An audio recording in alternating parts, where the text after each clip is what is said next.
Good evening, everyone, and welcome to another episode of UFO Undercover. Hope everyone's having a great evening, a great morning, great afternoon, wherever you are on a big, beautiful blue planet. Can't say it enough. I love being here every week. It's one of my favorite places to be. Really and truly, there is no place I want to be on Wednesday night. But here, but hold on, let me try something right quick.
Sorry about that brief interruption there, guys. Weirdness is going on today, and I was wanting to start one of the other servers up so that we actually have it going and people can listen to us that way. We like having as many servers available as possible. And sometimes, when we go live, they want to be a pain in the you know what. But anyway, welcome to UFO Uncover. Hope everybody's having a great evening, great morning, great afternoon. You see, I'm drinking my Folgers. Mm. Even though it is late afternoon here, we are talking 6:16 in the afternoon. But I really do hope everybody's having a good day. There's so much stuff that goes on. We're going to be talking about alien abductions tonight. Alien abduction, not so much 101, but along the lines of what really goes on in alien abductions. There's so many things that really do occur in an alien abduction, and there's so many ways that it starts and gets going. It's hard for a lot of people to understand what exactly it is that they're into or what they've gotten into. Hold on, guys. I know we got stuff going all over the place tonight. Yeah, it's kind of weird. But it is kind of strange when people first start realizing that they have something going on in life. It's not when it actually happens. It happens pre-birth and goes throughout your whole life. And you can listen to whoever you want when it comes to alien abduction. But when they tell you stuff like, I just started getting abducted, you can just call them bullshit right then and there. Aliens don't randomly abduct people. That's not how they do business. It's never how they've done business. There's lots of evidence to show that they abduct in family lines, and that's where they want to abduct. And they probably been abducted in the family lines that they originally started abducting in way back in the day. There's no real need for them to go outside of that. What the hell is going on with these computers today? There's a lot of weirdness going on with servers tonight. But there's no real need for them to go outside of their abduction group. I mean, you're talking a billion, billion and a half, 2 billion people. So why do you need to go outside that group? I mean, for any reason, what is it that you would have to go outside that group? And once you start abducting in family lines like that, um, it tends to stay that way. It's just the way they like to do it. It's just where they feel comfortable. It's the things they feel comfortable with, the way they want to do it. And really, since they're monitoring us, plus kind of pushing us along at the same time, you've got to kind of stop and wonder. Um, well, you got to stop and kind of wonder actually several things, but I'm sorry. But really and truly, you have to stop and wonder what it is it what is it that they really want with us. This has been going on a long time. This isn't like alien abduction started yesterday or the day before yesterday or 6 months ago, 6 years ago, even 60 years ago, even 600 years ago. This has been going on several 100,000 years on our planet for sure. And so, really and truly, what is it that they're looking for? Well, I'm not so much sure if they're actually looking for anything anymore. More, I think these days they're well, just seeing how the program's running. And what I mean by that, so let's say they started abducting your great grandmother 50 times removed. So 100,000 years ago, your great great grandmother got abducted. They took her, and then every child she had related to her from that point forward has been taken. So back in the day, she probably had a family of 10. Okay, so 10 kids. Hello, wrong. So you've got 10 kids. Well, each one of those kids, may have three or four, or five, or eight, or 10 kids themselves. But regardless, that's at least another 100 grandchildren, probably 200 or 300 great grandchildren, and then probably close to 1,000 great grand. This is only 5 generations we're talking about. That's it. So this is 1,000 generations removed. So you do the math. You don't really have to have all that many abductees in the start to have a very large population of abductions today. It just doesn't work that way because each family member is going to connect with someone else. So so your great grandmother, she's now 5 generations out. She's got about 1,000 grandkids. We'll say 500 great grandchildren running around. Now all of them are out having babies. All of them are out having babies. So ET's taking every one of them. Well, of course, they're all getting married and having more babies. So now you got 500 kids that all went out and got married and had babies. So that's if they each only had one, that's 500. If they had two, that's 1,000. I mean, come on. Mm-hmm. That's what I'm saying. If it's five, it's 2,500. If it's 10, it's 10. It's 5,000 children. I mean, that's a lot of kids, man. I mean, and that's only six or 7 generations out, and just keep multiplying that forward. Next thing you know, there'll be 600,000, then 6 million.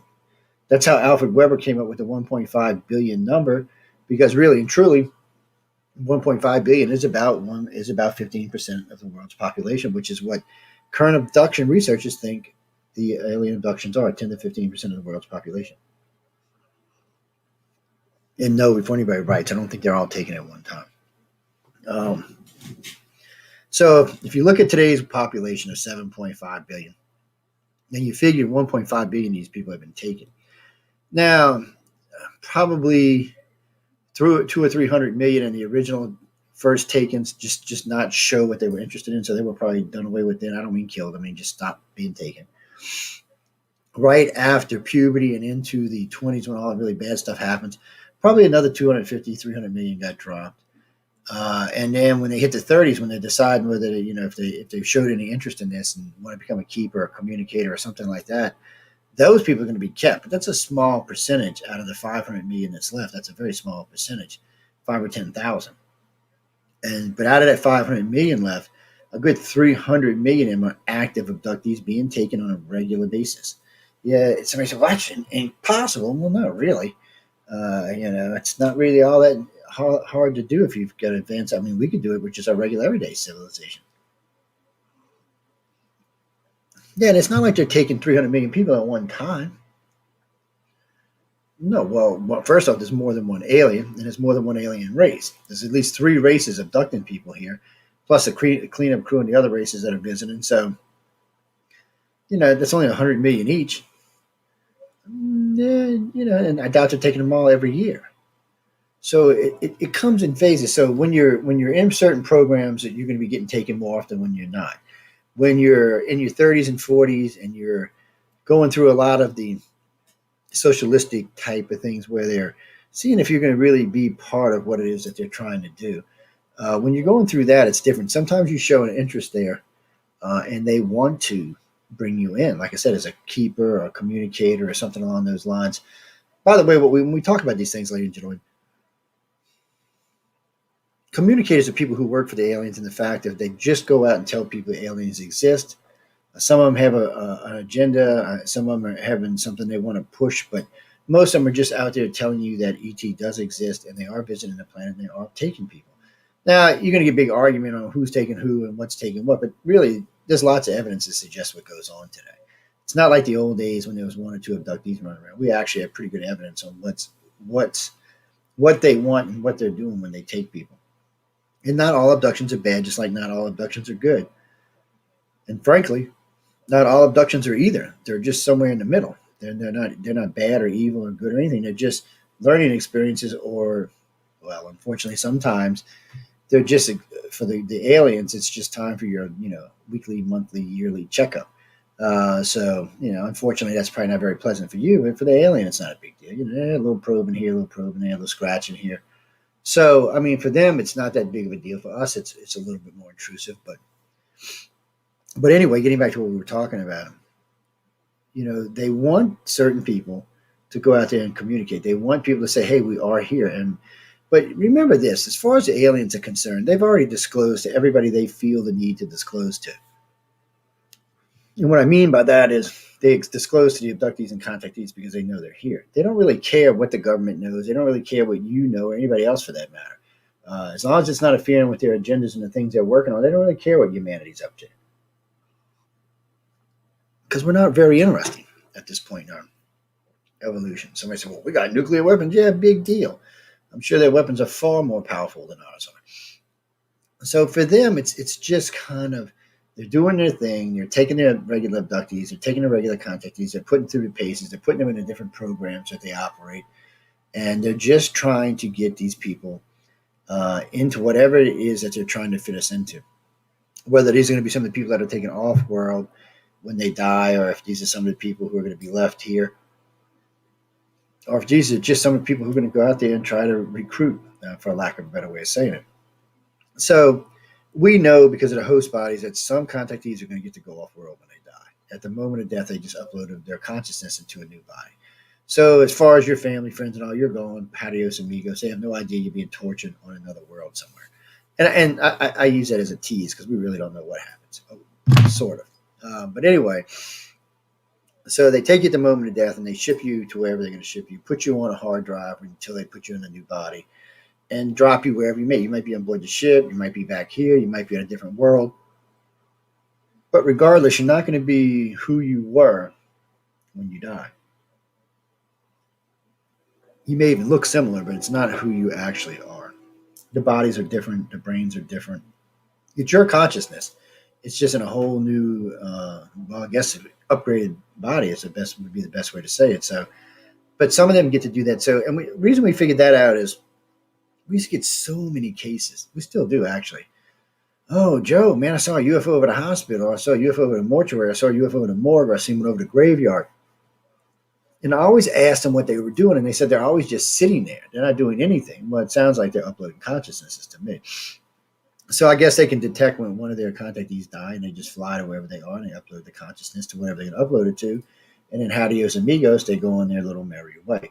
How long they can actually do this for from the body, I have no idea. Contactees believe 3 days. Seems a little rough to me that you can come take your consciousness 3 days after you're dead, but maybe they can. I don't know. It's alien technology, so I don't even want to pretend like I know when it comes to that because there's no way of knowing for us.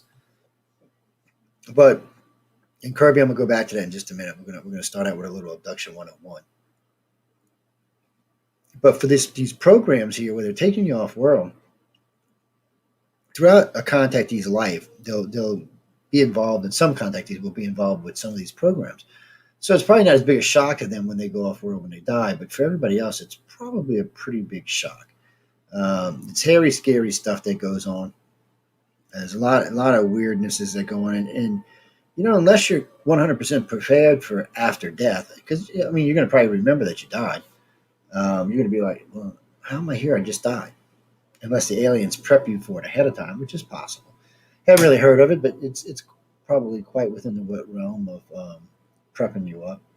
And I got to get rid of some of this light background here. It's crazy up in here today. But anyway, they can actually, put you in a new host body, move you around, put you on different worlds, take you different places. I don't think they really like leaving the host bodies here because they're quite a bit stronger, faster, brighter, you know, everyday humans. Carissa, to answer that question,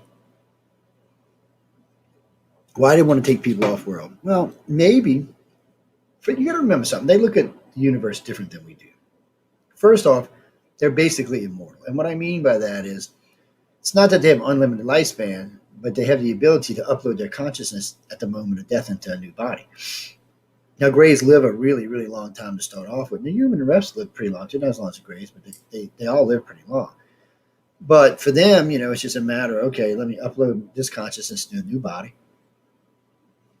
The other body dies as an empty shell, and the new body has the consciousness, and away it goes. And the Greys seem to have been doing this for a very, very, very, very long time. So it seems to be a very sophisticated technology for them. It seems to work quite well, but it basically makes them immortal because they can live and live and live and live and live. And I say this all the time: the Grey that took you originally, your first ancestor, is probably the same Grey that's taking you. It's probably not different. You got to remember, for them, they measure time differently than we do.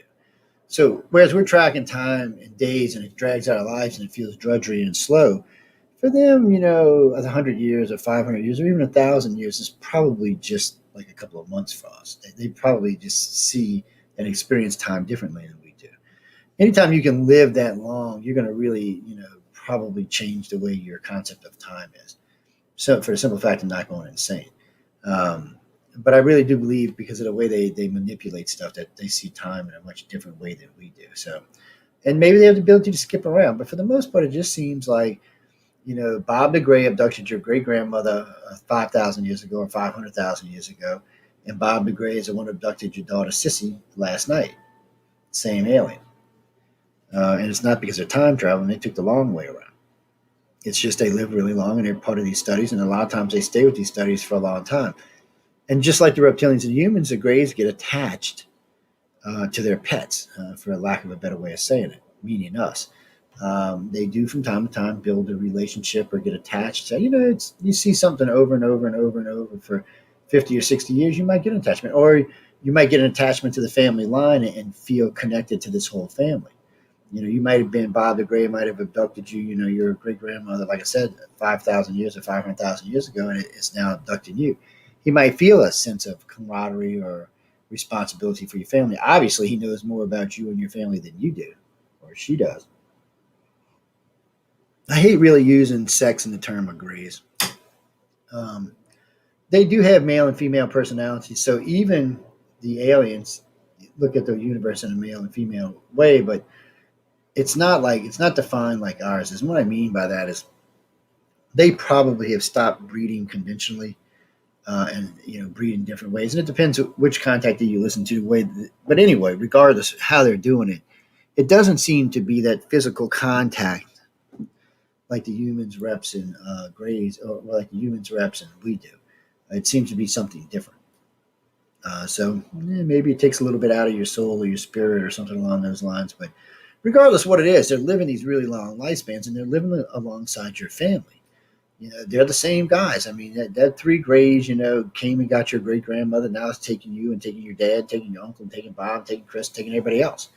And he knows things about you. He knows your daddy. He knows your mama. He knows your grandmama and your grandfather. He knows all sorts of things about them. He knows what their breaking points are, what their thresholds are, what their happiness and health is. He knows things that you don't know. It's a weird relationship when you think about how long they take you. So, for a couple people who sent me these questions. So first off, you get pregnant. Okay, you're an abductee and you get pregnant. Okay, so somewhere in the first 6 months, you're going to get taken, and they're going to check the baby out. Just about a couple of weeks before birth, and usually just a week or two before birth, they will take you again. Sometimes they actually physically remove the baby, or they use a hologram and project it above you. But regardless, they examine it really well, and then everything goes back.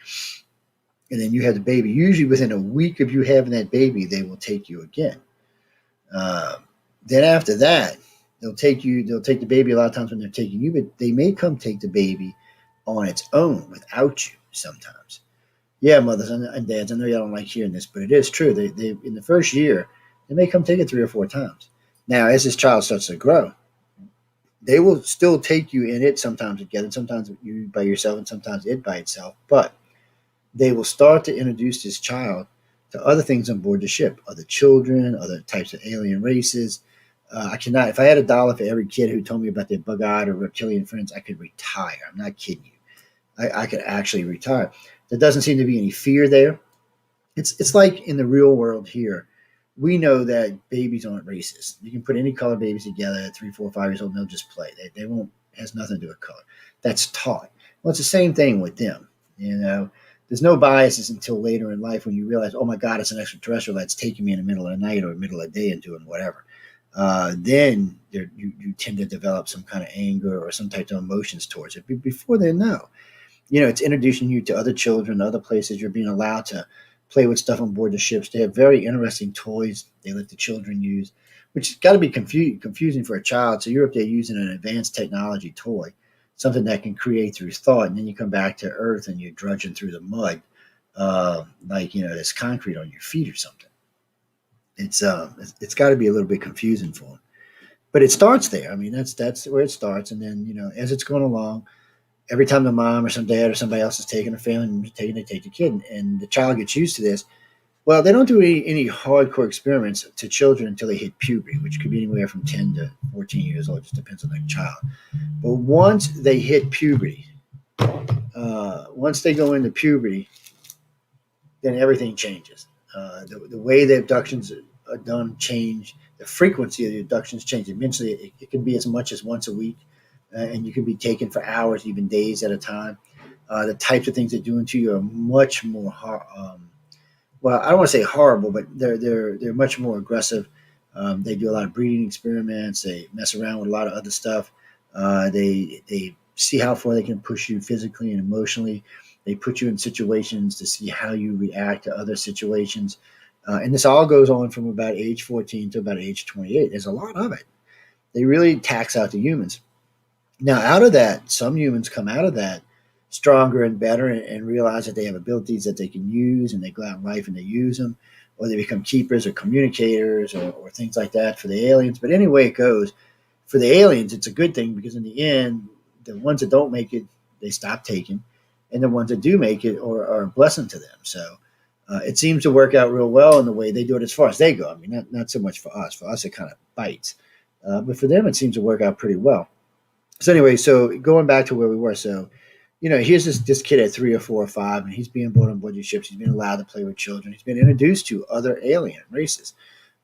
They usually start out with like the black-eyed children or something like that first, or the more human-looking aliens first that gets used. But then they introduce him to the reptoids and the greys and stuff like that. So the kids get to know this, and they don't really have a fear of them, which is an interesting concept in itself. And then, like I said, puberty hits, and then wham, bam, thank you, ma'am.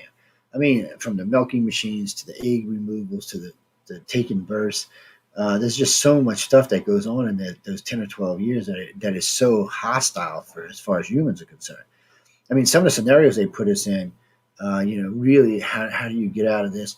There's sometimes just like combat scenarios and other type of scenarios, and then there's breeding scenarios and how do you cope with certain things.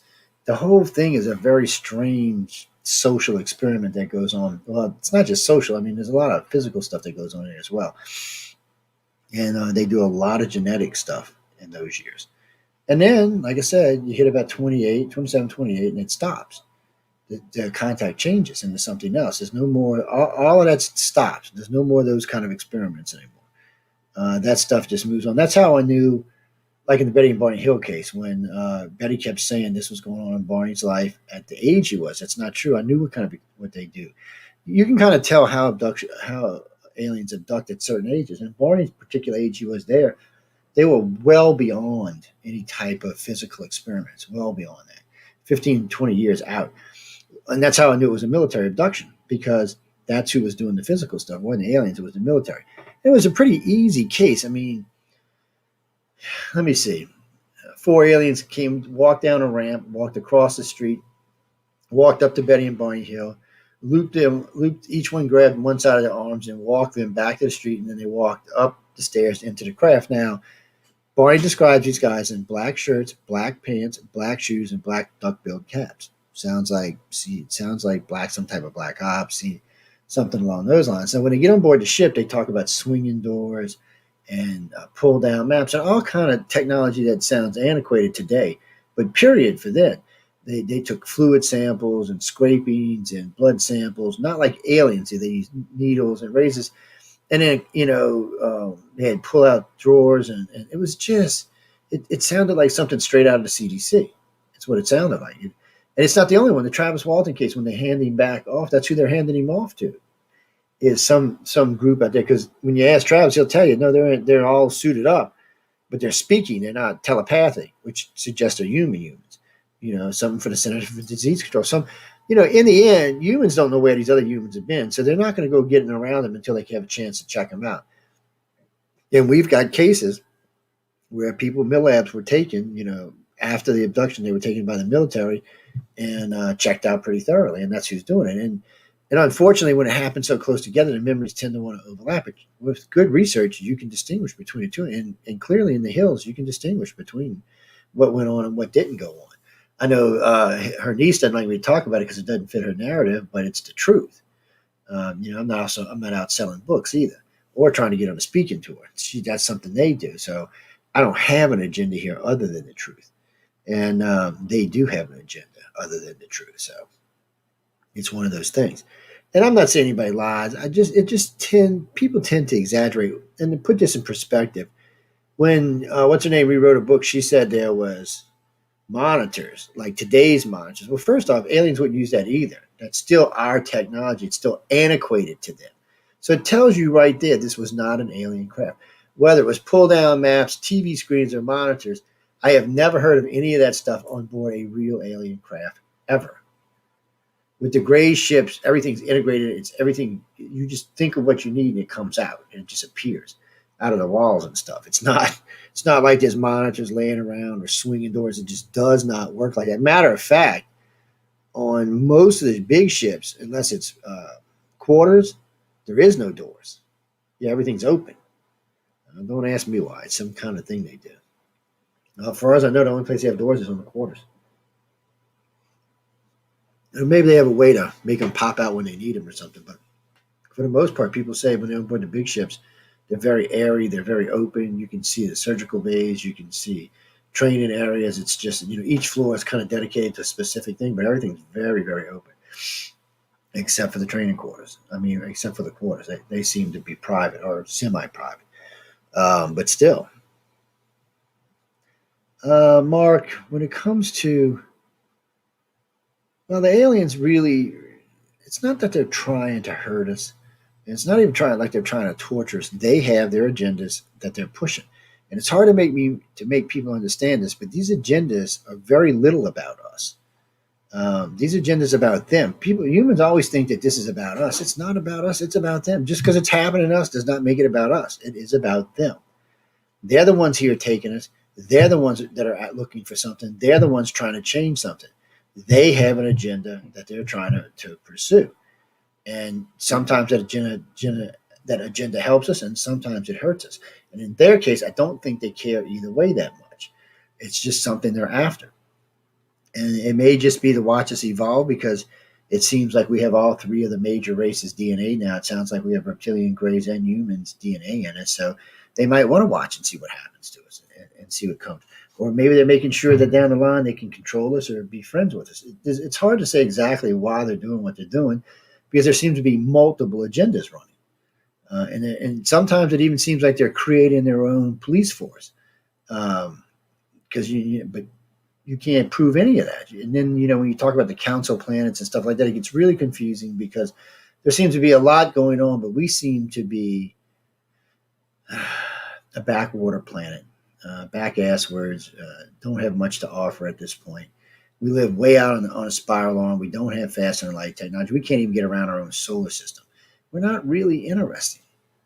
We keep trying to blow ourselves off. Right now, we're trying to kill ourselves with a basically a man-made vaccination. A man-made virus, or a stupidly man-made if it happened from animals. Either way it goes, it's our fault. And if you're an alien race and you're watching us going, oh my God, these humans are such stupid people. And the thing of it is, and if it did come from like Wuhan from a market or something. We still haven't cleaned that up. So if you're an alien watching this, you're thinking, wow, well, you still ain't cleaned up Fukushima or Chernobyl. Stupid humans letting radiation all over the place. Now you're just letting stuff run rampant because you got COVID. I mean, if I was an alien, I might not even want to come here. I'd be like, this planet is, these humans are stupid. We have a lot to learn. And I have no how much time we have to learn it in, but we have a lot to learn. As a species, we are ignorant, backwards. We can be brilliant and just completely ignorant all in the same sentence. As a species goes, we have a lot to offer and nothing at all. It's just we just can't seem to get past our own petty bullshit, whatever that may be. That's weird. I hear somebody talking. Wow, who is that talking and where are they talking from? Okay, that was weird, people. Now I got something in the studio talking to me. Let's not be having that going on no more. Now, you see, if this was Michelle's room, it would be different. Miss from Outer Realm, she's always got shit talking in her ear. I don't usually have that stuff going on. Hopefully, it's something kind of weird. Actually, Mike, it's because it's hot and it's hot in the studio. I don't have the big AC on right now. No, I could have turned it on before I came in, but I didn't. So, you basically they basically just come in and take it now. Like I was saying, when they're kids, they have them on board the ships doing things and running around, messing with other children, playing with things, playing with equipment, learning how to use stuff, basically, without any real fear, any animosity, or anything along those lines. Like I said, it's not till puberty till people get pissed. And even then, a lot of times they don't make you remember. They'll block out a good chunk of that. Unfortunately, some people just want to remember that stuff, and it is hostile. I mean, it's not like they're hating us or trying to kill us. It's just what they are. It's like when your doctor says this is going to really, really hurt, but I got to do it anyway. Kind of the same thing. Yeah, I mean, it's kind of just insane. Hey, Chip, I ain't seen you in a while, man. It's definitely kind of the same damn thing, though. So anyway, let's back a little bit. So here you are, you're 14, you're 12, 13, 14 years old, and all of a sudden you're having these horror, terrifying dreams of all kind of weird stuff going on with your body, with your mind. You're being put in all kind of positions and places and having all kind of experiments done to you, both physically and mental, and sometimes a combination of both physical and mental at the same time. These things are rough for any teenager to deal with. And I mean, you're already a teenager, you're going through puberty. Life is a bitch when you're going through puberty. I mean, I know most of you people remember it, so you might be 70, 80, you still remember puberty because it was a bitch. So here you are, you're going through everyday normal bullshit, and you have to deal with these alien shit on top of it. And a lot of times you remember a lot of this stuff in your 20s because it does want to stand out. It's rough, it's tough. You feel tired, wore out. A lot of times you're bruised up and beat up. You got sore spots all over, fingerprints on your arms or legs. Sometimes you'll see them on the inner parts of your arms or the inner parts of your thigh, like somebody had grabbed you like this and pulled. And they're long, narrow, like a lot of times, well, with gray contactees especially, they'll be long and usually have a dot at the end. With the reptilians, they're usually wider and still have a dot at the end. It must be a claw or something at the end of their fingers that's pushing against the skin. But they're squeezing hard enough to leave some pretty serious bruises, which suggests you're probably putting up a fight of some kind. That they're having to squeeze or hold you that hard, and that's just to get you situated. Because once they put that, well, here we'll do this. Okay, let's see. So Rosie's at home. Rosie's at home watching TV right now. Okay, Rosie's sitting in her dining room. It's almost 7 o'clock in the evening, and she's watching her favorite TV show, her favorite sitcom. Maybe doing whatever she might be doing. Maybe she's living in Colorado, smoking some ganja. But anyway, she's just chilling. And she starts getting this weird feel. And it's starting, now Rosie's, she's probably 26, 27 years old. So she starts getting this, like, feeling sick feeling.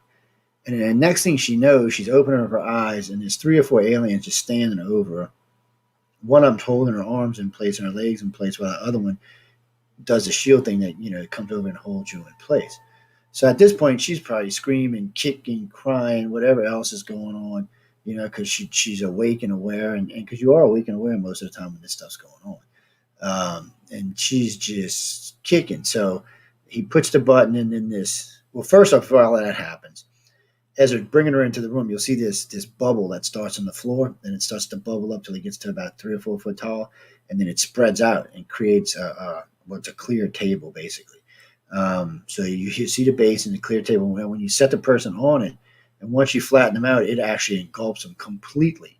Mouth, eyes, nose, everything. It actually goes into all the orifices. Somehow they can still breathe, but it actually does that because when they like insert something in your eye, your nose, or your ear, it actually has to pierce this membrane before it actually goes in. The table does this itself. And it doesn't matter who you are or how big you are. It seems to work quite well and restrain you quite easily. You're not getting up from it, that's for sure. And at that point, you'll see one of the aliens look at the wall, and then this tube will come out the wall. And as the tube starts getting closer to you, it starts to form instruments on the end of it. And there may be 15, 20, 25 different instruments. They got this one gadget that comes out and basically fills every hole in your face with something. It sends something down your throat. Anyway, it's pretty horrific stuff. And technically, it fills every orifice on your body, actually. So it comes in and does that, and then it does a couple other things, and then there's been places where they've removed body parts and put them back on, or took eggs and fertilized them and put them back, or removed babies at 3 or 4 months and redid the inside to make it look like you were never pregnant, that your ovaries or nothing had been wrong, even though you may have had an ultrasound or even blood test and an ultrasound that says you were pregnant. Now you're not. These are things that happen. You remember a lot of this stuff. And women especially are going to remember these things. When you're losing babies, or you knew you were pregnant, all of a sudden you see an alien, you ain't got a baby again. It's going to be in the back of your head. It's going to piss you off beyond belief.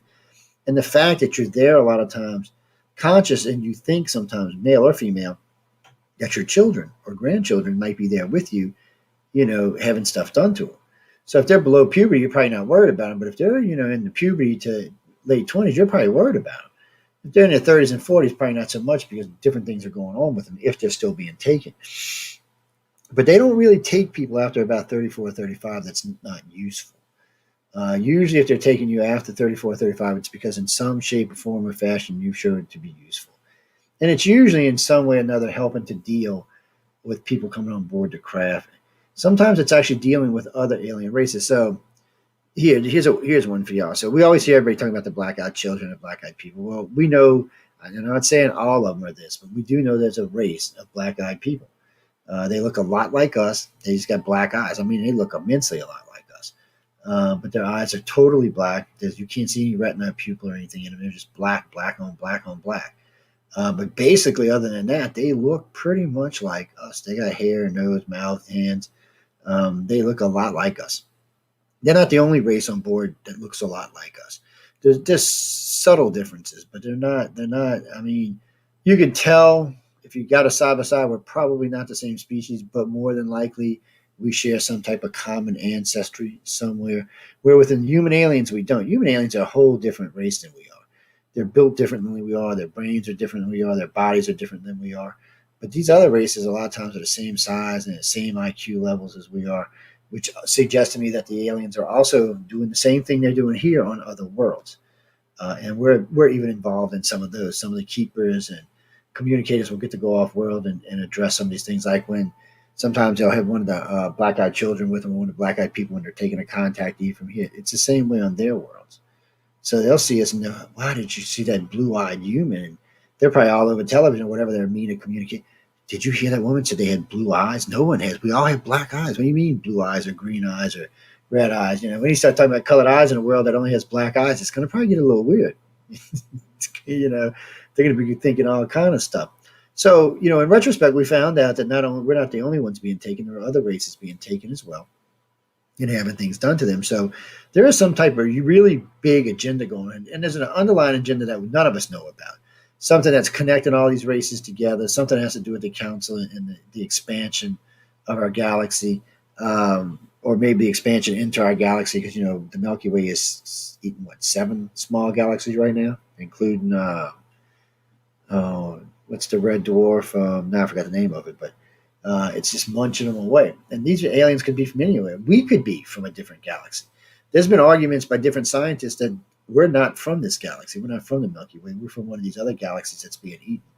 And there is evidence to back that up. And there's also evidence not to back that up. So just whatever school you want to take on that. The reason they said it originally is We found out that Earth's in the middle of a bunch of red dwarfs that we know were deposited from the Sagittarius galaxy. We know that's where they came from. So they're thinking if we're in the middle of it, it's a good chance that we were brought along with them. But it could just be that we're here and they're passing us by. So no one can really prove it either. But it would make sense if you were aliens from the Milky Way and you knew that this planet was from a different galaxy. Of course, you'd want to know everything you can about it. It's from a different galaxy. It's life from another galaxy. Life from our own galaxy is going to be badass as it is, but finding life from another galaxy is going to be even super badass. So even for the aliens, it might be a thing. We don't know if the Greys and them can cross, interstellar space or extrastellar space. Flying around the galaxy, they seem to be able to do quite well, but going to a different, the closest one to us, Andromeda, and it's what, a billion light years out? So even at 100 times the speed of light, it's still going to take 10,000 years to get there. Mhm. Yeah, you'd have to be doing like light speed Mach 1 million or something. Uh, and then you would still get there in 100 years. Ain't that a bitch? No. I mean, you'd have to be doing a billion plus just to get there in any reasonable time. But we're learning. We're learning about all of this stuff, and we're expanding our consciousness. And one of the things I used to bitch about and preach about when I started hosting radio way back in the day. When Wake Up USA, I used to say this all the time. Thank God for archives because people can't say, "Oh, you're just jumping on a bandwagon." I used to preach all the time. If you want to see space and industry really move, privatize space. Take it out of the hands of the government and put it in the private industry. So we used to have NASA working in space and maybe one or two companies working with it. Now we have 7 big companies out there, including the government and the military now. So you have 9 different groups working to get us into space. So it's no longer maybe, now it's just when. Elon saying we're going to be on Mars in 2025. Other people saying 2030. More and more people saying we'll be on the moon by 2030. Regardless, we're going to leave this planet now. We're headed out. And I used to talk about this all the time. I talked about this with Michio Keiko about the stepping stone theory. Somebody, he was on my show. We were actually talking science, and somebody called in and said, "I don't understand why you think aliens couldn't come to our galaxy or come to our planet."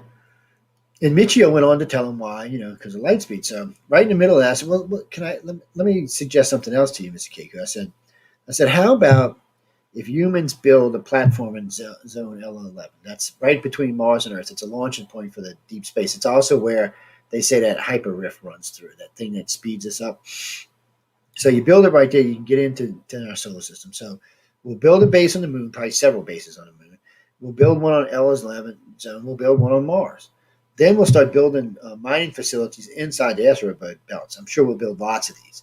Then we'll get out by Pluto. We'll probably build them on 2 or 3 moons around Pluto. We'll also do the same thing around Saturn. Well, now we're almost 2 light years out. We're about light year and a half out from our planet. That's at light speed. So at half light speed, it took you 3 years to get there.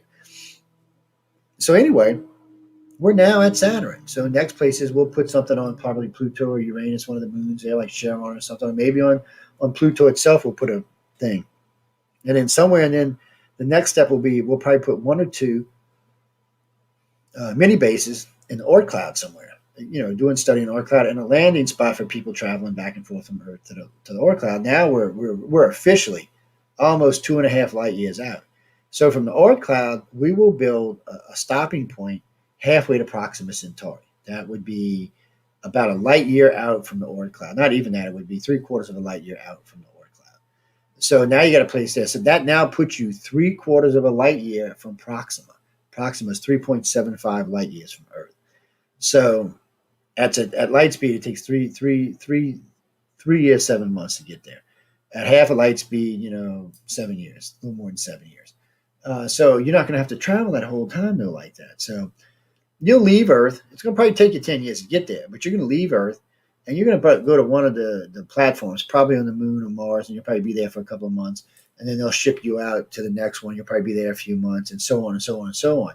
So you won't constantly be in a spacecraft traveling from Earth to there, and you won't have to have the resources to carry everything from Earth to there. Every platform will be a refueling station and refueling the food. So we will keep resources running back and forth. And once these resources are set up, it'll constantly be going on. So man, we'll find ourselves in Proxima in under 20 years. Once we start doing this, we'll be at Proxima. From there, there's 5 other solar systems that are fairly close by. We can build stepping stones halfway out to them and then be there. So within 50 years, we could actually reach 4 or 5 solar systems nearby. And there's no light speed involved in this. That's not even traveling faster than half the speed of light, which is achievable for us. Um, so in the old days, a galaxy was only 100,000 light years across. They found that now it's 160,000 light years across. So at half of light speed, you can explore the entire known galaxy in 320,000 years. Well, Joe, that's crazy, man. That's 320,000 years. Well, we won't see it. But 320,000 years for the grand scheme of humans is nothing. I mean, we're going to be on our planet for another 4 billion years. So what is that? 4, 8, 12, 16, 20 times that we can explore the galaxy. While this at half a light speed, we can explore the galaxy 20 times in this planet's lifetime. Just at half a light speed. Now you got to remember, we're going to be building colonies and bases and stuff along the way. So eventually, we won't even be any need for that. You'll have people everywhere. You can just radio ahead, and or send in something along there. You won't have to send spacecraft because you'll have people there. You'll always have materials and people moving back and forth because that'll be the nature of the beast. But it's not undoable. It's not even unachievable in the next couple of lives. I mean, you could see in your next lifespan when you come back, you could actually see bases out at the Oort cloud and on the way to Proxima. It's easily achievable in the next 100 years to get to Proxima Centauri. And if anybody's going to do it, it's going to probably be Elon Musk because he's thinking, hey, once he gets to Mars, he might be looking for a planet that's a little nicer than Mars. Mm-hmm. You got to get there first. Or it could be his kids or his grandkids or Bezos' kids or Microsoft kids. I mean, there's going to be a lot of people with a lot of money running around on the planet and places to go. And they can go start their own little colonies in their own little worlds. They don't even have to live by our rules anymore. People like, when you're as rich as Elon Musk is, you can just build your colony on Mars and invite people to come, pay for them to get there. And, you have your own colony with your own rules and your own laws. As a matter of fact, he'll have as much money as China, not China, as Russia will soon. When he breaks $1 trillion, his personal wealth will be what with Russia's GDP is. Yeah, and look at the weapons Russia has.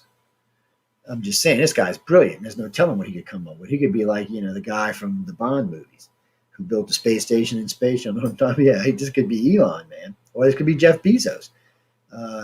Bill Gates, no, Bill's too old now, I think. He's getting up there. And no, it's not that he couldn't make the trip to Mars. He probably could, but would he want to?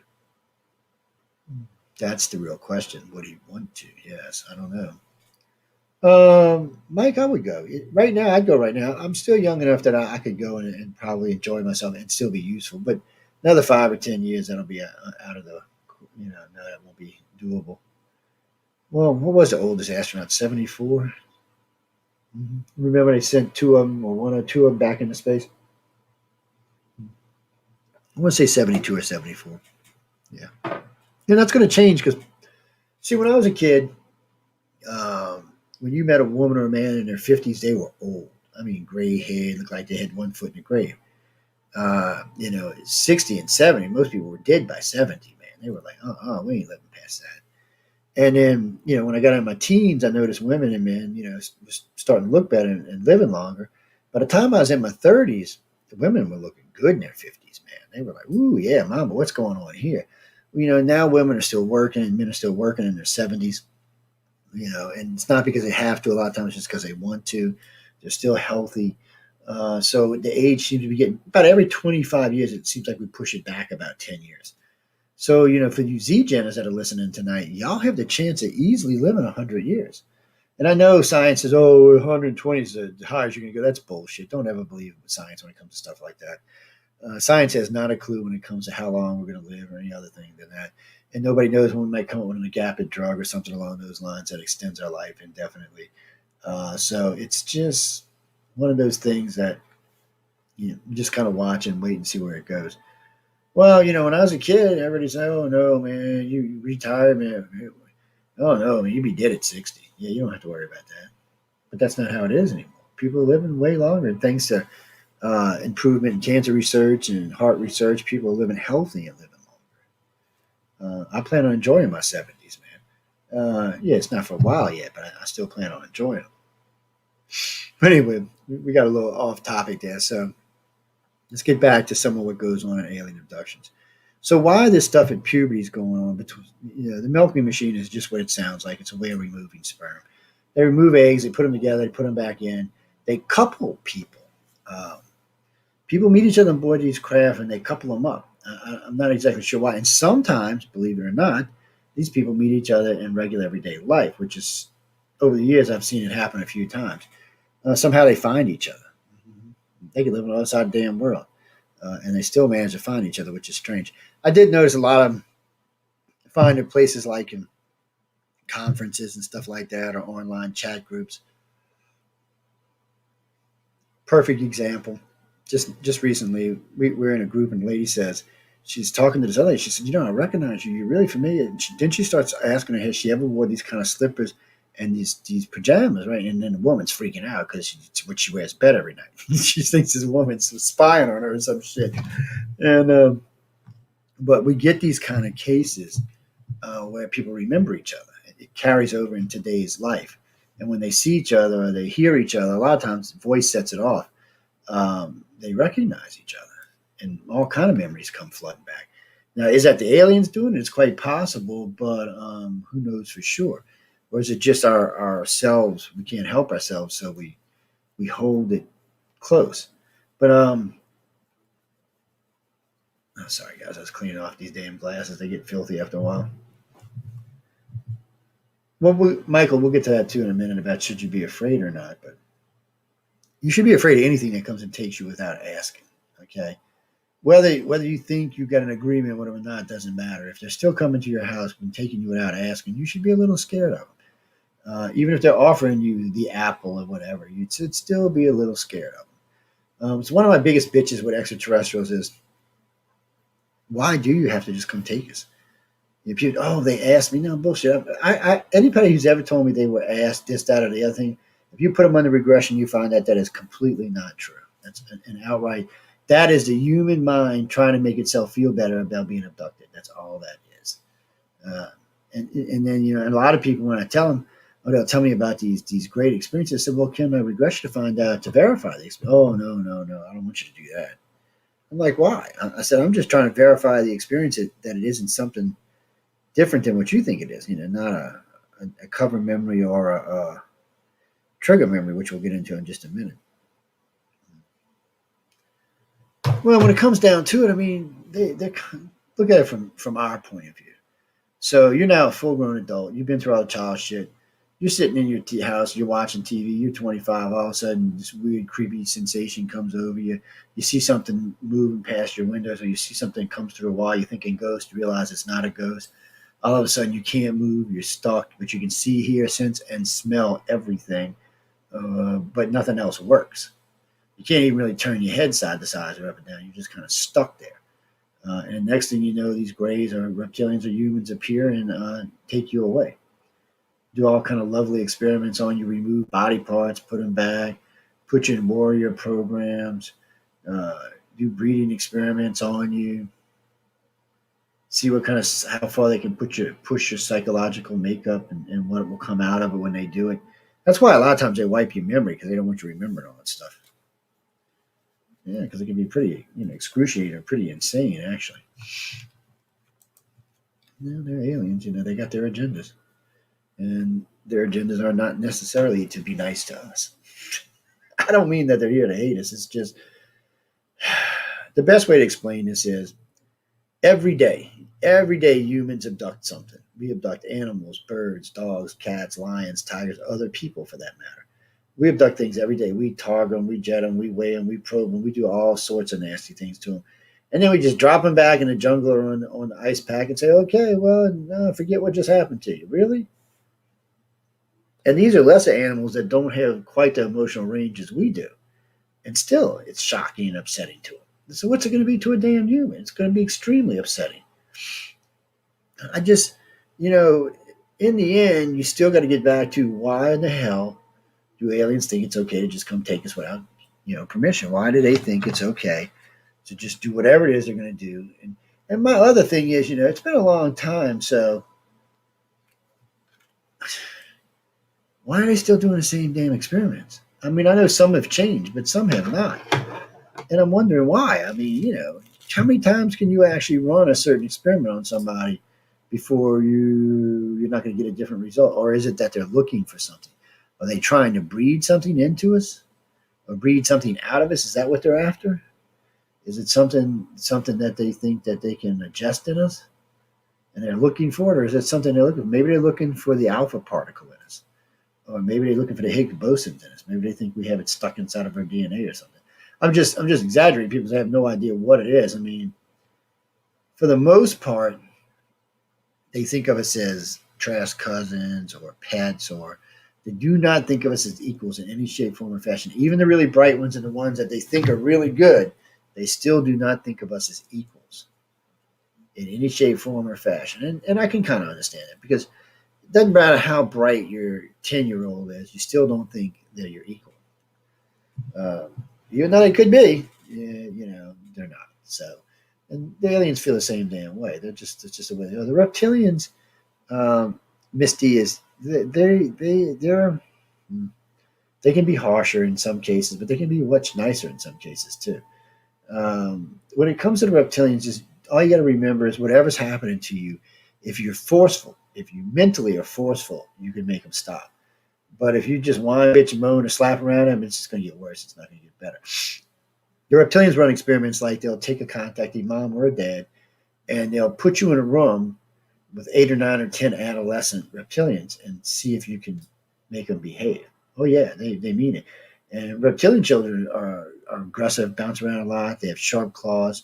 They'll scratch up, cut you up. Yeah, they do pretty good. And they want to see because they're a race that respects authority and power, and they're a caste system race. So in their case, it's they consider everybody in their caste to belong to them. So the alpha male and alpha female can breed, sleep, do whatever they want with any of the male or females in the entire caste.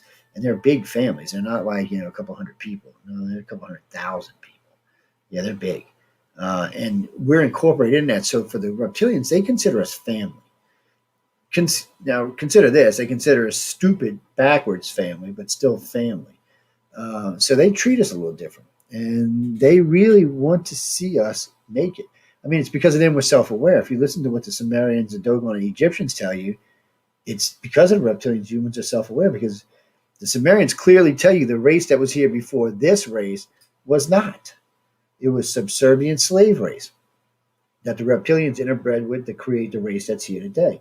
And people get mad at me all the time. Matter of fact, just the other day, lady screaming at me, "There's no reptilian section in my brain, you crazy white boy. You don't know what you talking about." I was like, really? I said, you ever heard of this thing called the internet? Look it up.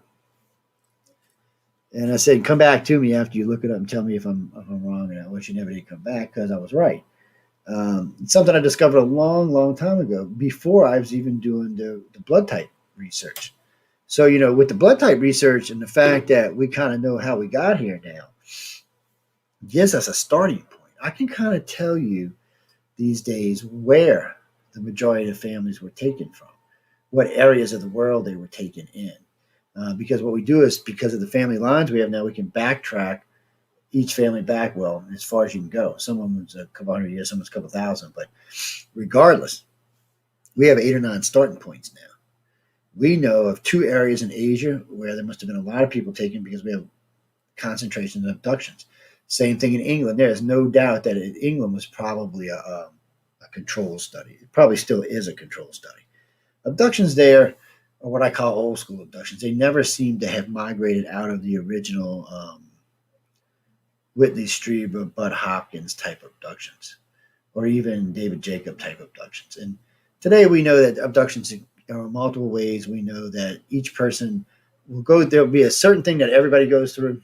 So as far as abductions go, the early stuff everybody's going to go through, but after that, it seems to be tailored to each contactee or each abductee. And that can be a good thing, that can be a bad thing. But people still freak out all the time. I get phone calls from people of all ages that they're being taken by aliens. But like I tell them, you've been being taken all your life, and all of a sudden, 30, 40, 50, sorry guys, at 30, 40, 50 years old, you start remembering. Well, that's because you showed them on the ship something that suggested that you could handle it. or they wouldn't have showed it to you. Again, remember, they do not have to let you remember anything. They can block out every memory in your head. There is no need to let you remember anything. And they can loop memories now, which means they can fake your memory without actually implanting something.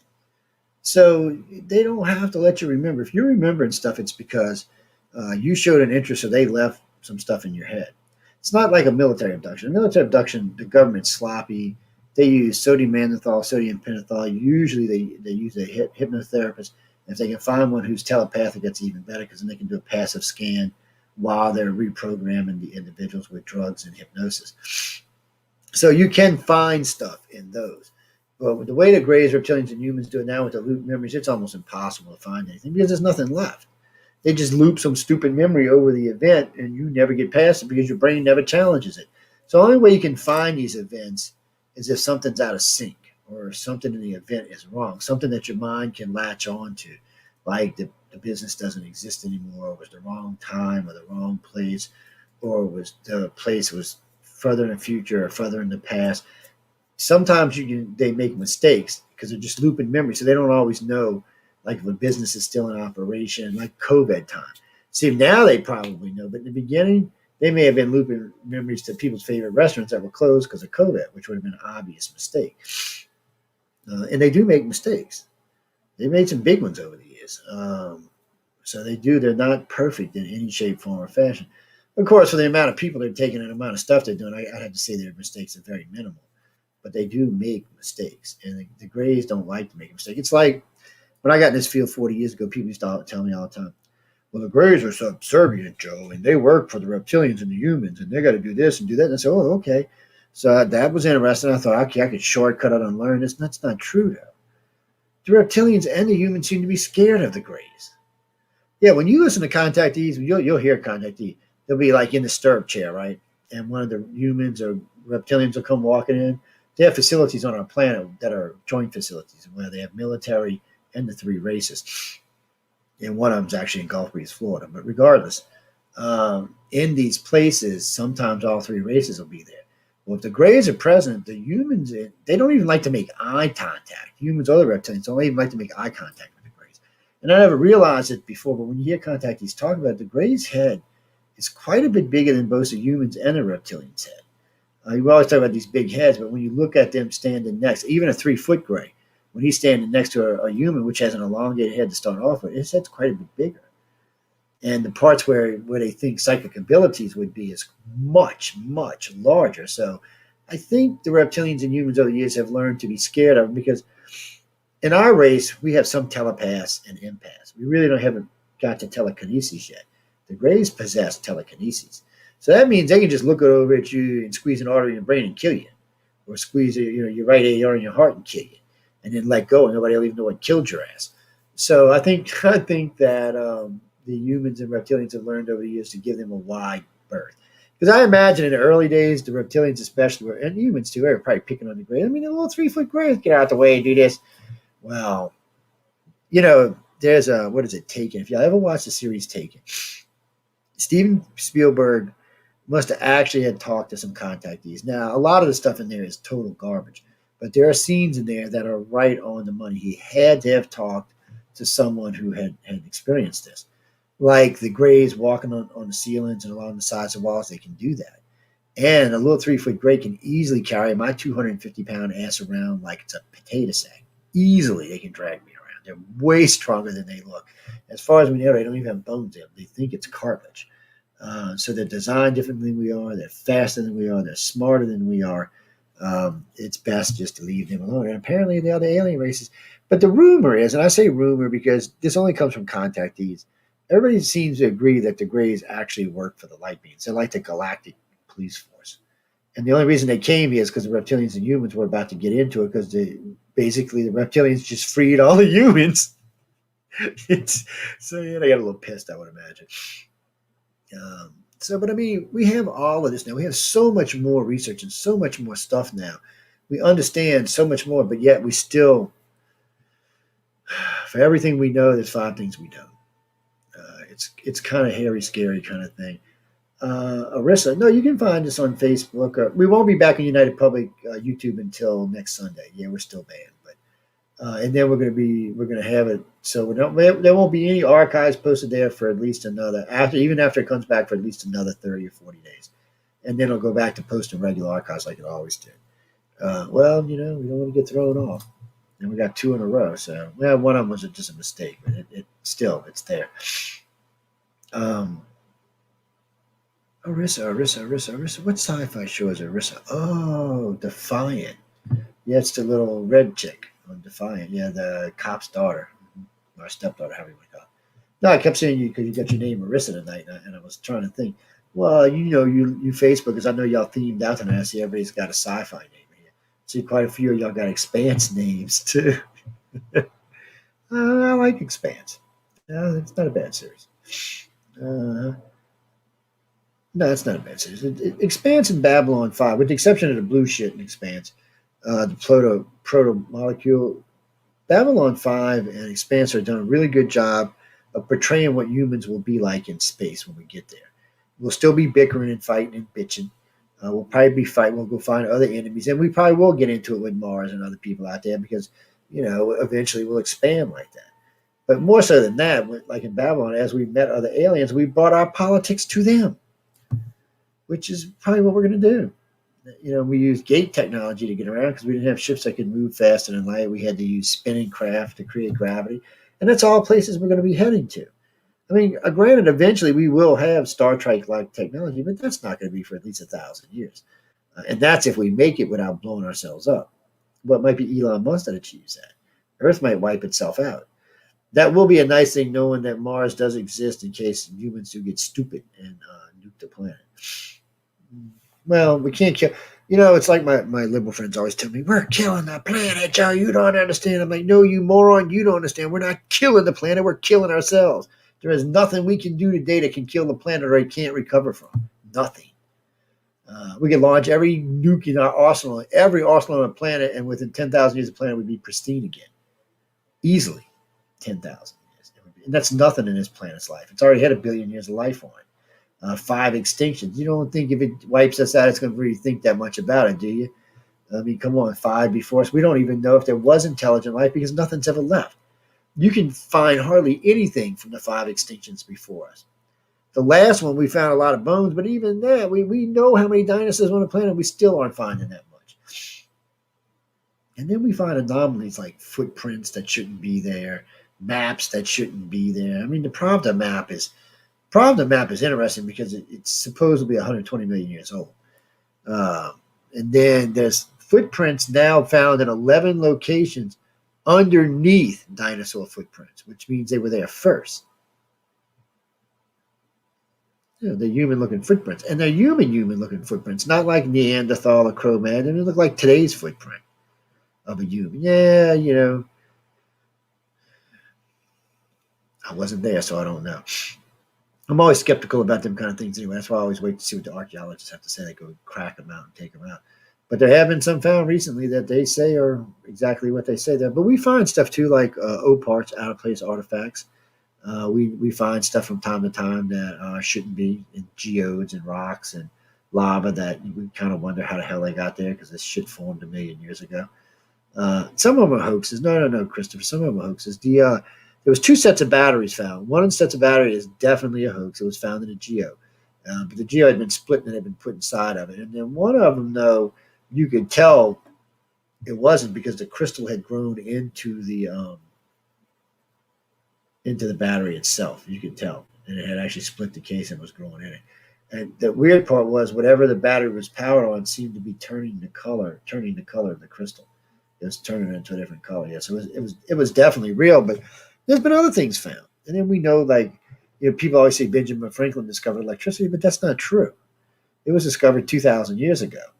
Whoever discovered electroplating, yeah, that's when electricity was actually discovered.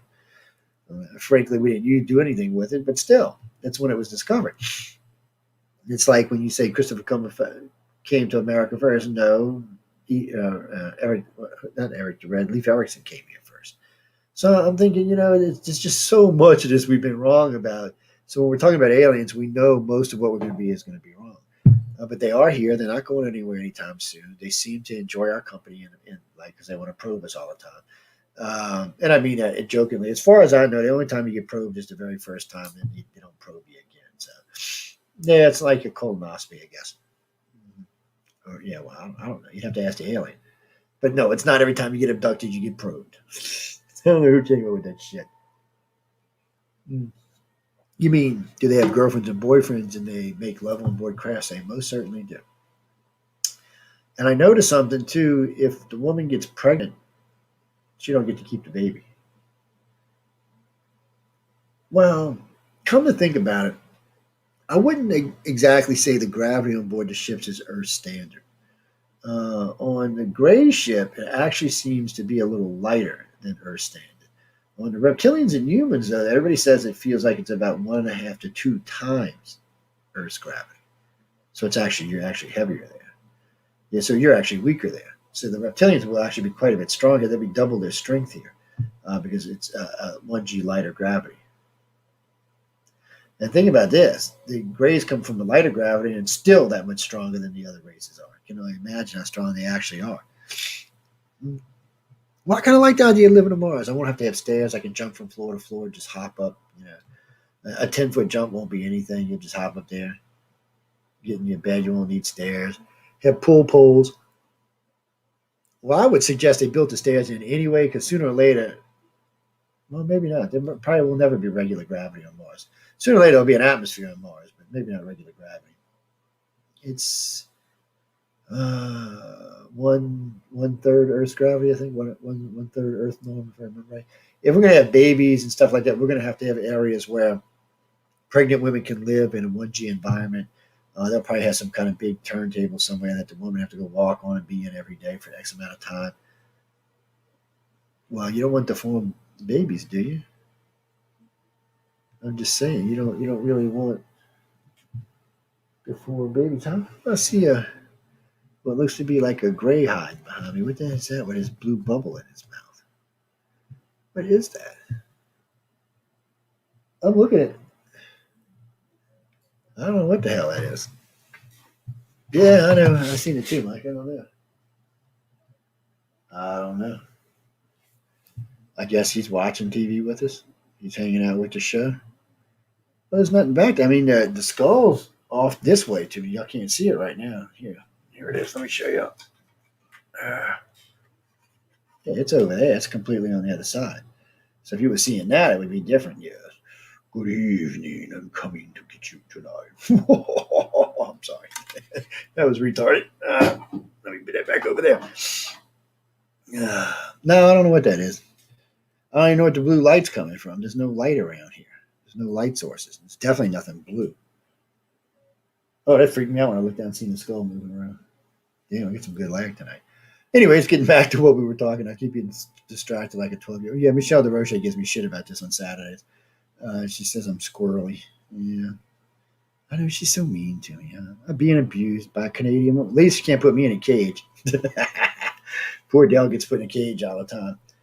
Y'all have to tune in for Monday's panels and know what I'm talking about for the cage. But getting back to what we were discussing, so here you are. You're trying to make it through your 20s with all this crazy shit going on in your life. Your regular life is insane. You're being taken. You're having all kind of experiments done to you. You're remembering all kind of stuff that you don't want to remember.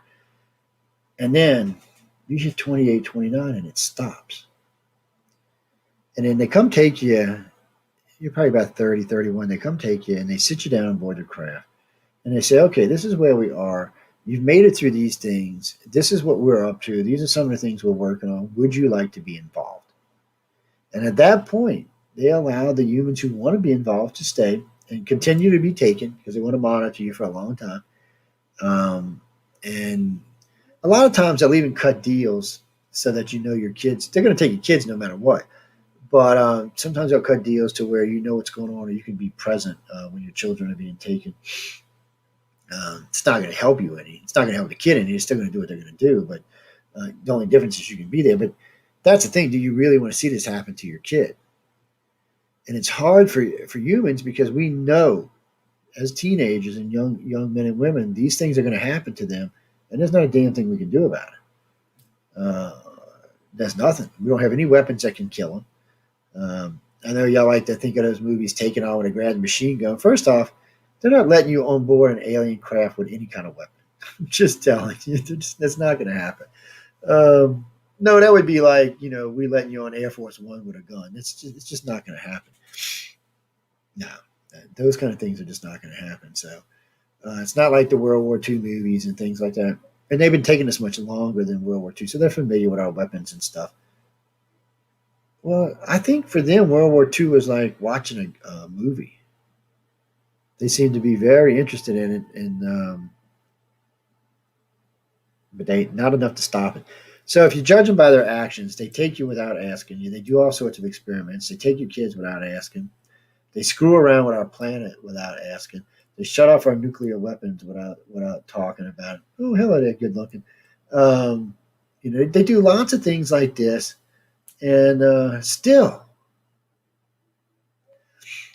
And what gets me is how many of us still are like embracing them for doing it to us. Yes, kid, let me hug you, little gray. Yeah, whatever. Let me squish your little head up against a wall or something. I mean, but still, they do all of these things without asking us any of it.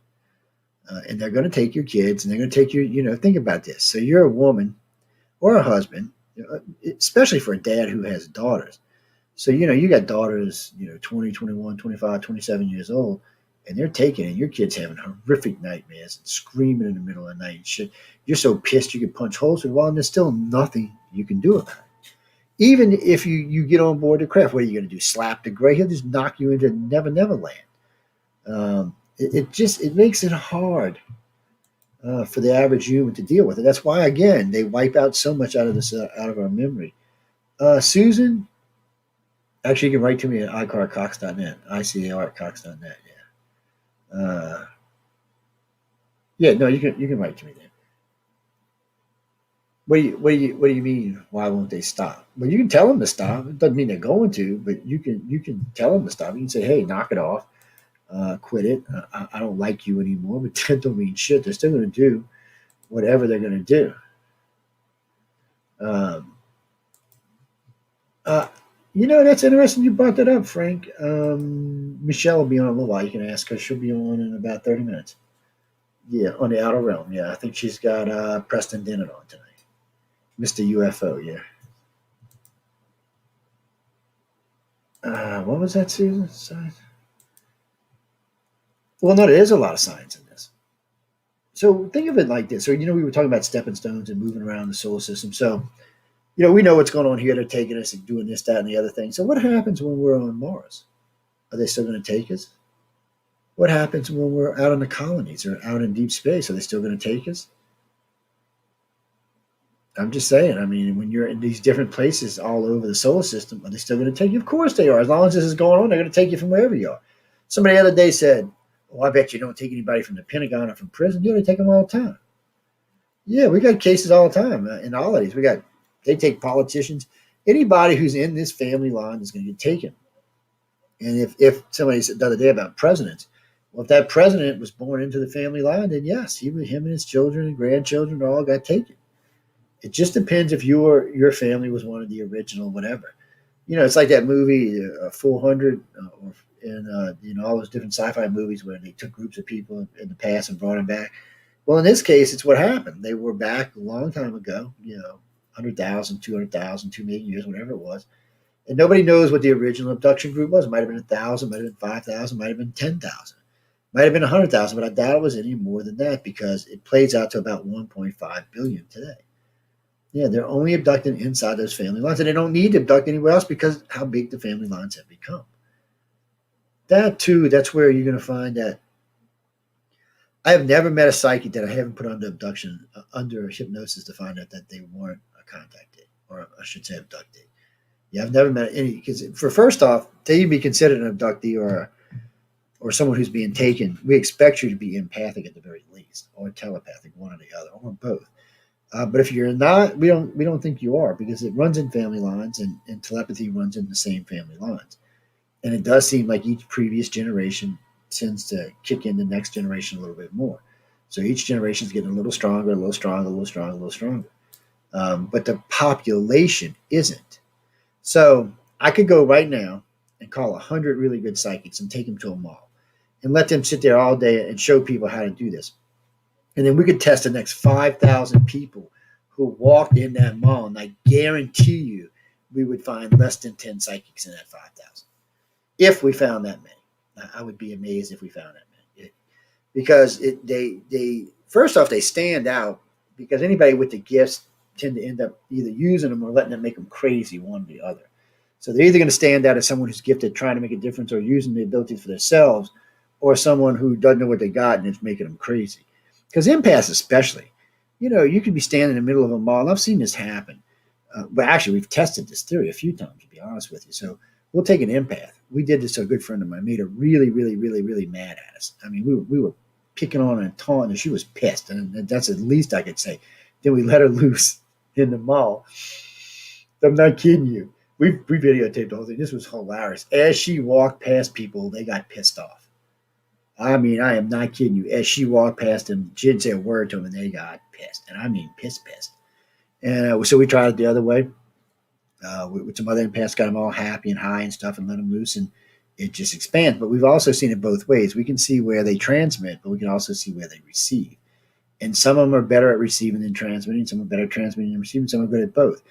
But the thing of it is, if you don't know what it is, and you're standing in a crowd full of people, and you start feeling sad or angry or hostile, and you're looking at your husband, and he's saying, "Well, baby, I ain't done nothing. I know that look, and I'm just standing here minding my own business." How do you deal with that? And I really have seen men and women just break down and start crying, laughing, giggling.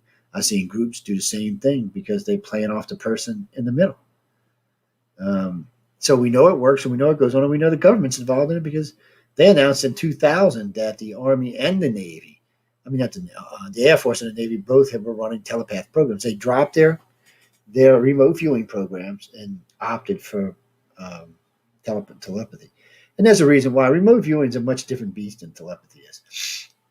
They both have their things that they can be used for, but telepathy is going to be the one that really tells you what you're looking for because you can be looking through like Putin's eyes or the general's eyes at the place. You can see the actual codes or the launch numbers or whatever.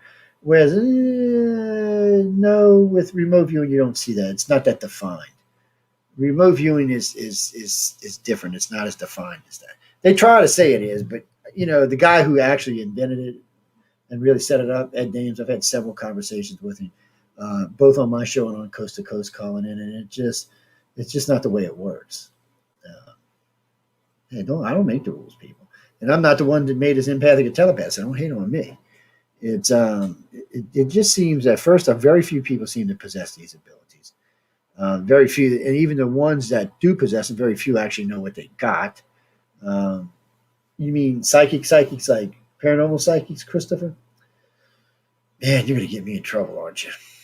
I would say 1 in 25 are real. And that's in the public right now. 1 in 25 are real. Mm-hmm. Mm-hmm. I know some good psychics, but I'm just saying that there's not that many.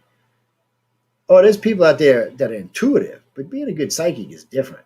A good psychic can tell you a lot about yourself, the surrounding, the areas, and they're very rarely wrong. So intuitives are different. They're wrong a lot of times because they're just picking up on waves and energy. And telepaths, they're usually in your head or seeing it ahead of time or seeing it with you. So it's a little more accurate for them. Mm-hmm. They can tell you your moods, what you're thinking about, what you ate, who you're thinking about. Yeah, telepathy is a dangerous thing for this planet today. Yeah. Well, for everybody listening tonight, would you want to walk around all the time and have to think the truth? I'm not talking about speaking the truth. You have to think the truth. Half the time, most humans I know can't even control their damn thoughts, much less. You're not as you'll be walking down the street and you see some guy, he was fat. Oh, well, guess what? He just knows you said that. Or damn, she was hot. Oh, guess what? She knows she said that. So I'm just not thinking we ready for this yet. Oh, I know I'm not. I'd be getting in trouble all the time. Well, because I am the kind of person that speaks his mind. So usually, if I look at you and I'm going to say something, if I think it, I'm usually going to say it to you.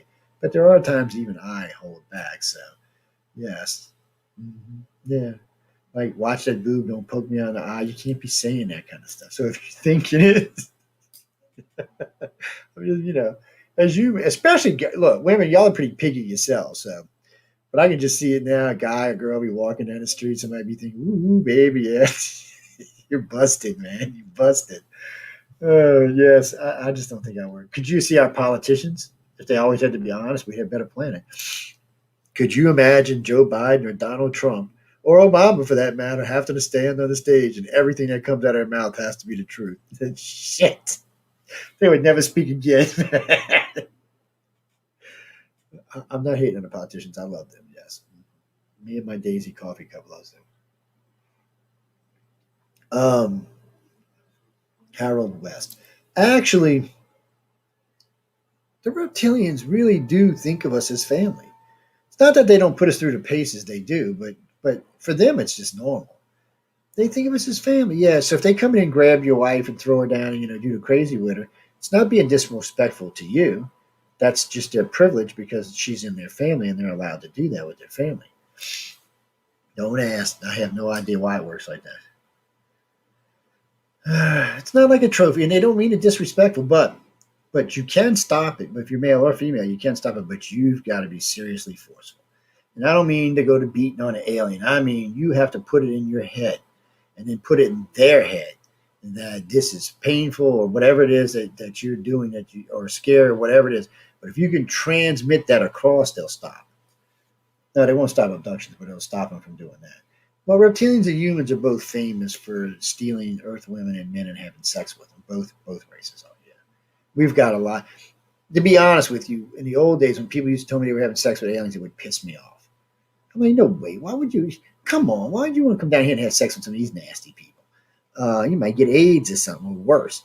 Uh, but anyway, come to find out, a lot of these are true. And to date, I have over 300 women, I guess you would say, raped by reptilians, and 150 men. Uh, and all of them were told the same thing, and they all stopped. Yeah, you have to be forceful to make it stop. And they were grateful. And then once they stopped it, then the relationships changed and came in thing because usually if an alpha picks you, it's because there's something about you, and I doubt it's because you're attractive. Because I mean, you're human, you're a flesh bag. Reptilians look different than we do, so it must be a personality thing, a trait or some type that they find sexy or appealing or whatever. Or maybe they've just never done a human. Who knows for sure? But it does happen, hmm and I guess that's where the daughters of man come from in the Bible. But it does seem to be one of those things that does happen, and early days, people got fiercely scared about it. Now that we got involved, once ICAR got involved, all that changed because we did the research and found out you can't stop it.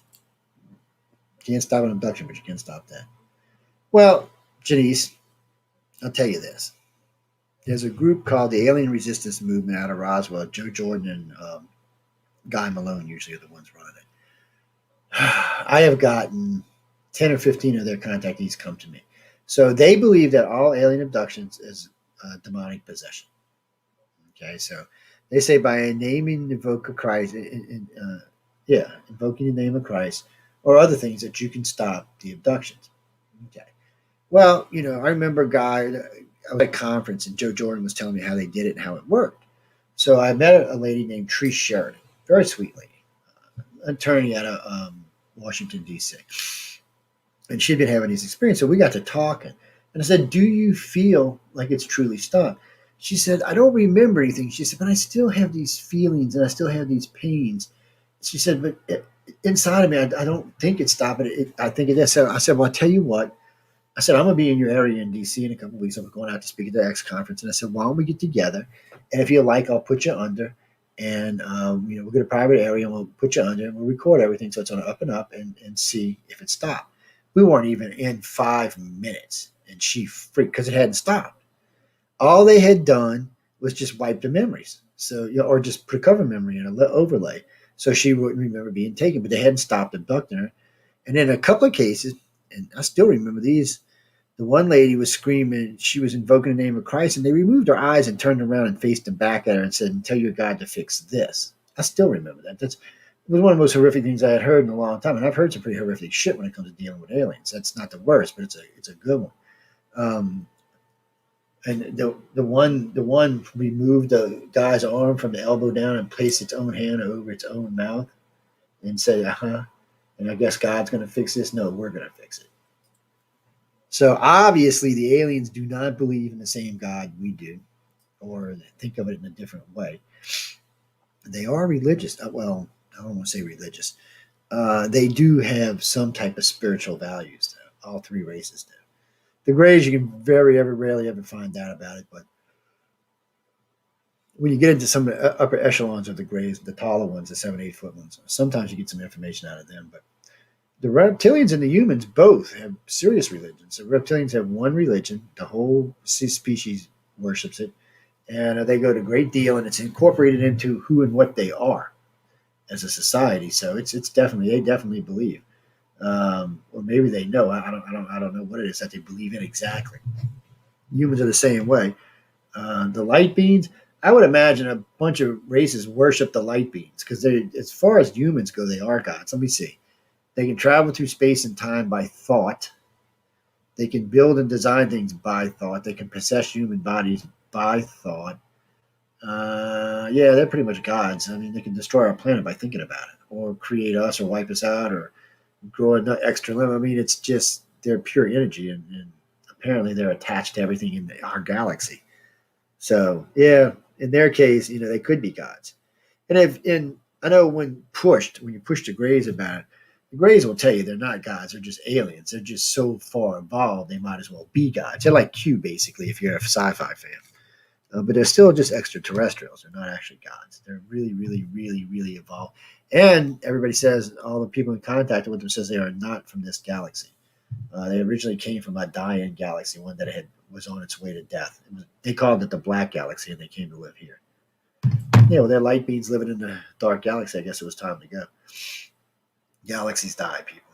They die all the time. About every 10 billion years, one of them dies. All you can hope is the races in them manage to get out.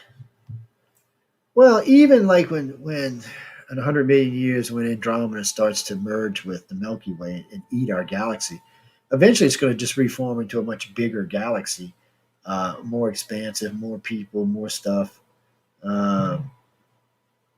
Damn, that scheduling thing is crazy, people. StreamYard's got this crazy schedule thing. I just looked up, I got shit popping up on the right side, popping up on the phone, popping up on the other computer over there. I'm like, Lord have mercy. Actually, Marco, they are kind of scary. And I do tell people you should be scared if you meet extraterrestrials. Even if they're good ones, you should be scared because just because they're being nice don't mean they're not going to eat you or something. Like the tall whites, it's a perfect example. So there's people get confused with the tall whites. So there's technically three tall whites. There's the human type aliens, which sometimes get confused as tall whites because they're really really tall and they have long blonde hair. Some of them, anyway, they get confused. Then, of course, there's Charles Hall's tall whites, but there's also the Greys have a tall white that runs anywhere from 7 to 9 feet. Yeah, because the Greys aren't actually gray and they come in three colors: blue, white, and brown. And not exactly like that, but still, that's really what they are. That's when people tell me they see a typical gray. I know they're lying to me because the Greys do not look like the Hollywood version of the gray. That's all I can tell you. They do not look like that, and they do have big black almond eyes, but they're not realized. If you've actually seen Greys, and this is abduction criteria, but when you see a Grey's eyes, real eyes, you'll know you've seen eyes. You'll realize that no, the black patches are, we can call them shields. They're probably more like enhancers than they are shields. Yeah, they're probably some type of enhancement for their eyes. They may have come from a dark planet. Who knows for sure? But they definitely use those patches as enhancements. And they might even enhance their psychic abilities, as far as we know. They could be a booster. There's just no way of knowing. We just know that they're not the Grey's real eyes. We've got enough eyewitnesses now that we know that that's not their real eyes. That's just something they wear. Yeah, and we also know that they're not that putty gray or that clay gray color. That's not their color. It's not what they look like. And their heads are shaped a little different than most people think they are. But you can tell when you listen to contactees, man, they'll get to talking to each other. It's like being there. You get like 20 of them in a room and they start talking to each other. Man, you get the best descriptions you ever heard because they're just talking about their own individual grays and what they look like. And remember, they do have personalities and they are slightly different. I know people don't think every gray looks like a cookie cutter gray, but they do have personalities. And some of them have their faces are shaped different. Some of their mouths are shaped different. Some of their hands are messed up. They've been in their old race, been around for a long time. They're telling what's involved in them. The human aliens just seem not to like us. Other than a few hand-picked humans, they just don't seem to like the rest. And maybe that's because the reptilians came in and screwed up a good thing, when they made them self-aware, when they made us self-aware. Maybe that screwed up a good thing that the other aliens had going on. But they all do regular experiments. All of them do the puberty to 28 stuff. That's when they put you through your paces and everything. That's just common. And maybe we'll do a show in future what actually goes on there, but it's pretty horrific stuff. And it's going to be scary for the majority of listening audiences. Well, But, you can watch the movie, the series Taken, and there are things in Taken that do fit with regular abductions. Yeah, they do. Mike, I sound tired. Yeah, I've been beat for like the last 2 weeks. Just a lot going on. No, we got. You mean coming up next? The Outer Realms coming up next. I can't remember who hosted though. Amelia and I don't know some other redhead. I'm not sure. Maybe orange head. I don't know. She's a strange chick. You never know who she is. No, I'm just kidding. She's not listening, or I'd get hurt. See, I'd get away with it. She's not listening. No, actually, not to be kidding, they have Preston Denton on. It's Outer Realm. They have Preston Denton on, and it's Michelle de Rocher and Emilia Passano. Yes, yes, the Canadian chicks. Yeah, okay, that works too. The Canadian chicks. Man, y'all are retarded today. But anyway, getting back, we only got about 6 minutes, so I want to touch a little bit more on the reptilians. So, we were going through the context. So, you're a kid, you get taken, you experience these things, you learn these things. Puberty is pretty rough now. Even in puberty with the reptilians, there is sex involved and stuff like that, but there's also a lot of educational stuff going on. So they give you access to their libraries. The Greys and reptilians do too, but they just do it. The whites, the humans and the Greys give it to you later on, probably in the mid-30s. They just start giving you access to onboard computers and stuff like that. And believe it or not, with their computers, you don't have to actually use your keyboard. You don't have to use your mouth if you don't want to. If you have any telepathy or any telepathic ability at all, the computer picks it right up. So whatever you're thinking is what it brings up or shows you. So it really makes for a much better interface. But they bring you so the one that they got on Earth is a big dome, probably about the size of the Superdome inside, and they have these pedestals with these look like big glass or crystal balls sitting on top of them. So they're scattered all over, and there's one in the center. So each one represents something different. So you can walk over there and touch on it, and if you're the only one present, it will actually take the whole dome up. The whole image will become on a dome. It becomes like the whole place becomes like a learning place. And what's great about this is as you're viewing it and watching it, it's actually physically being downloaded into your head. Not just them, all three races do it that way. So I guess it's a much faster way to learn things than having to read a book. It just uploads it into your brain. I imagine that's why they give us storage space on board their ships because you can't bring all that back to Earth with you because our brains just aren't that big. Up there, you have interfaces and stuff and host bodies, but down here, it's just you, and your brain just isn't designed to take that kind of information or even move at those kind of speeds. So it's different when you're on board the ships. But the reptilians really want you to know about their culture more so than the other two races do. I don't think the Greys even care if you know about their culture, but they really want to see. The reptilians really just want you to know who they are, what they are, why they're here. There's a lot of argument that they were here when the dinosaurs were here, which may or may not be true. Because technically they're dinosaurs, and they're not reptilians in the fact that they're not cold-blooded. If you touch a reptilian, he actually feels warmer. So that means his body temperature is probably about 101, 102, something like that. Like if you touch a human next to you, they'll feel the heat off of your hand before you feel the heat off their skin. With them, it's the other way around, and they kind of feel like the Greys do. They kind of like a smooth sway, but the Greys a lot of times feel cool to the touch when you touch them.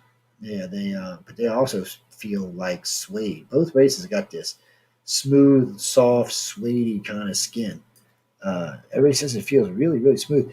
And when you look at the reptilians, you think they got scales and stuff, but they don't. There's some kind of ribbed, I guess it's like impressions in their skin or raises in their skin. and the colors represent different tribes and also different manifestations. And what I mean by that is the reptilians are interested in the fact that there's more than one species of them. So you've got some that have wings, some that have gills. So there's like 6 or 7 versions of the reptilian. And when we asked if this was created, they said they evolved this way. Something to do with what their original home planet was. They evolved. Kind of makes me think of something out of Star Trek, like the Zindi. But yeah, some of this stuff you wonder if these people aren't contactees themselves because they get these ideas in their head, and you wonder if that's where it came from. But I know we got to get out of here because the redheaded witch is in the room with the whip, and I think Laura Lee loaned her. Laura Lee's got a plasma whip. You know what a plasma whip is, people? Oh my god! Yeah, you don't want to get whipped by it. Is all I can say. Not unless you're some weirdo. We still got this weird gray thing. See, look, there's the big eyes, some kind of weird blue thing, and it's what looks to be a mouth, but there's nothing back there. I don't know what that is. There's nothing around me making that image. I've been some weird shit going on in my house lately. But anyway, we got to go. So coming up next is the Outer Realm with Preston Denton. I want to thank everyone for tuning in tonight. Hope you enjoyed the show. I was a little tired tonight, but hey, we got some good information. I think cool. A couple of jokes as well. On that note, I got to go. Stay tuned for the Outer Realm.